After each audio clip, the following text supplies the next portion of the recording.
তুই এত হাঁপাচ্ছি কেনে? তোদের বাড়িতে যে ছেলেটা পাগল সেটা থাকতুক না, সে কোনো মস্তান না, সে একজন সিবিআই অফিসার।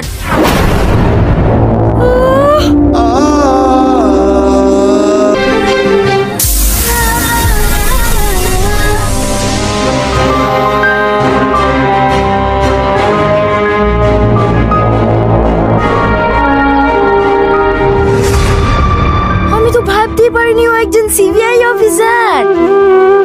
যখন তোদের বাড়িতে পাগল ছেলে থাকতুক তখন কেমন লাগতো বলদিনি? এখন কি হ্যান্ডসাম লাগছে রে। আবার সবাই কি বুলাকা করছিল জানিস? ও নাকি সিবিআই দের হেড। কি রে শ্যামলী, তুই কাঁদছিস? না না, আমি কাঁদতে যাবো কোন দুঃখে? ও একজন বড় সিবিআই অফিসার, এখন আমাদের মতো গরিবদের কথা মনে রাখবে না? মনে রাখবে না, এতদিন ধরে তোদের বাড়িতে ছিল। ওই দাদা তোর দিকে তাকাচ্ছে।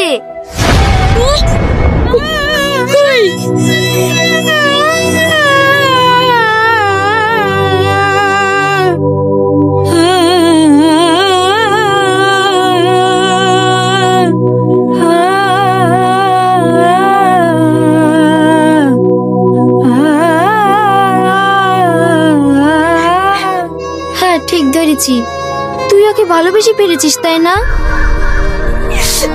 না না, আমি কেন ওকে ভালোবাসবো? দেখ, তুই আমার কাছে কিছু লুকাসনি, তোকে আমি ছোট থেকে চিনি। তুই আমার গায়ে হাত দিয়ে বলদিনি তুই ওকে ভালোবাসিস নি। আমি ওকে যতই ভালোবাসি রে বোন, ও আমার কখনো হবে না।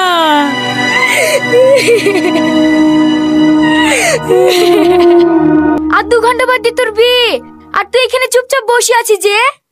লে লে পাঞ্জাবিটা পরিলে। কি রে, তোর চোখে পানি? ও কিছু না। দেখ ভাই, আমি তো ছোট বোন হতে পারি, কিন্তু বেস্ট ফ্রেন্ডের মতন সব কথাই আমাদের মধ্যে হয়। তুই আমার চোখে ভাগে দিতে পারবি নি। কি হয়েছে খুলে বল। আমি লাস্ট যে মিশনটা গিয়েছিলাম সেখানে গিয়ে একটা মেয়ের সাথে আমার পরিচয় হয়। আমি পাগল বেশে থাকা সত্ত্বেও সে আমার অনেক যত্ন নিত। জানিস শ্রাবণী, তার সাথে কাটানো সোনালী মুহূর্তগুলো সব সময় আমার মনে পড়ে। ওখান থেকে আসার পরে আমি যেন নিজেকে হারিয়ে ফেলেছি। এইরকম কেন হচ্ছে বলতে পারিস বোন?